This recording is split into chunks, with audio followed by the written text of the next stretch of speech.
vos connaissances et votre psychologie. Ça, c'est votre cercle d'influence, vos priorités.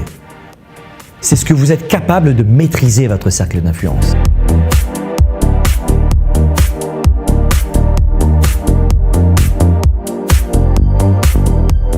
Votre créativité, vos émotions, gestion de vos décisions.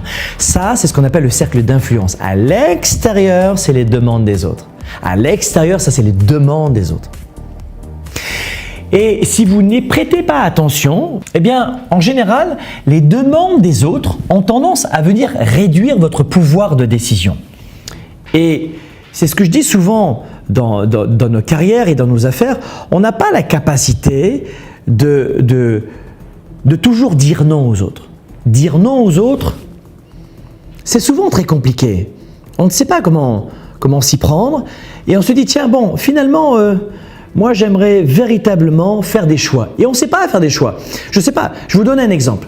Vous êtes dans une situation, je vous donne un exemple qui est peut-être un peu choquant. Mais on va faire le test maintenant. Et vous allez voir quel effet ça va vous faire. Vous rentrez dans une pièce, dans une réunion, et elle ne vous convient pas. Vous sentez qu'il y a une très mauvaise ambiance. Je ne sais pas si ça vous est déjà arrivé. Moi, ça m'est arrivé il n'y a pas très longtemps. Je suis arrivé dans une soirée et j'ai pas senti une bonne ambiance. C'était une soirée professionnelle. Et je me suis dit, non, ça ne me convient pas. Je veux protéger mes oreilles, mon mental, mon état d'esprit, ma créativité. Ça ne me va pas. Je ne vais pas passer une soirée ici. Et je suis parti. Alors vous maintenant, est-ce que vous serez capable de faire ça? Pour protéger ce cercle d'influence malgré les pressions des autres. Vous rentrez dans une pièce, et je vais le faire maintenant, je vais sortir du champ d'ailleurs. Vous regardez, vous sentez, non, moi ça ne me va pas. Moi je ne veux pas. Moi ça ne m'intéresse pas. Ça ne m'intéresse pas du tout. Moi je veux pas rester dans cette soirée, dans cette journée. Moi ça ne m'intéresse pas du tout de venir et de passer mon temps à essayer de colmater. Et vous partez. Et vous partez. Et vous partez. C'est ça de protéger son cercle d'influence.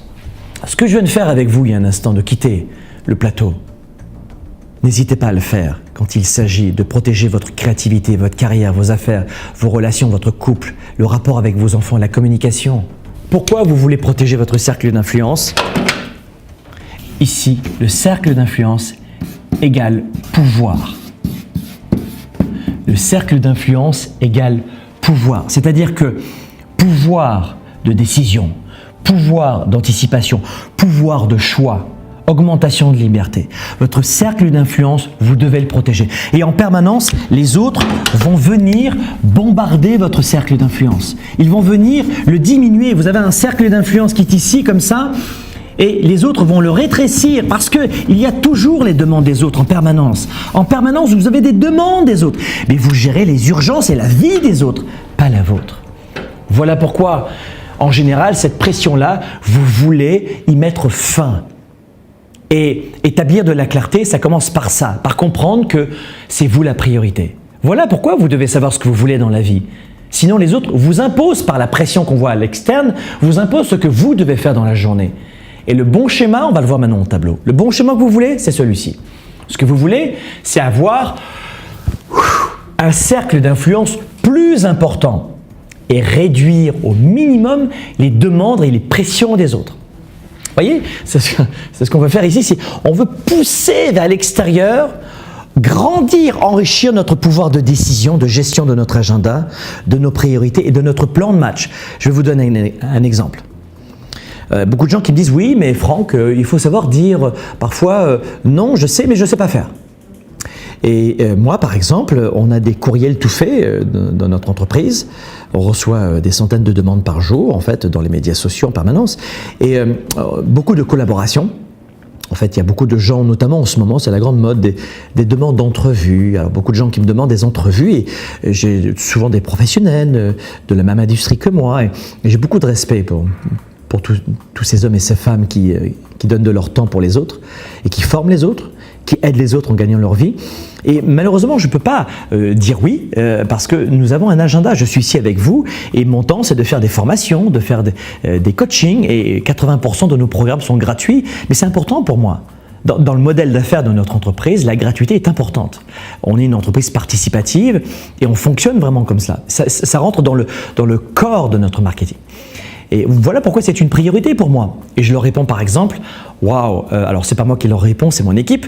Waouh, merci mille fois de cette demande, on en est très honoré, bravo pour votre mission. Cependant, cela fait maintenant des mois et des mois que nous avons planifié des rendez-vous, des actions et des productions prévues importantes pour nous. Et malheureusement, notre assiette est pleine, notre coupe est pleine et on ne peut pas malheureusement en rajouter. Et blablabla. Et une personne bien intentionnée ne va jamais vous rejeter, ne va jamais vous critiquer, vous juger. « Oh, il n'est pas sympa, il ne veut pas m'aider au bureau, il a dit non, elle a fermé la porte, elle n'est pas sympa. » Non, quelqu'un de bien intentionné va comprendre.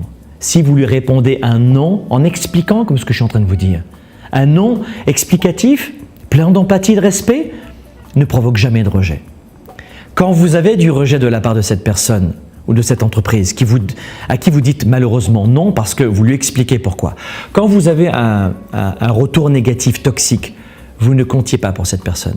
Vous étiez un outil, vous étiez un produit à manipuler et vous auriez perdu du temps avec des gens qui vous considéraient comme un simple produit à la con.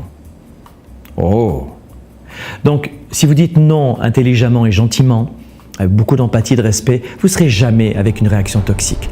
Quand la réaction est toxique, dites-vous « j'ai bien fait ».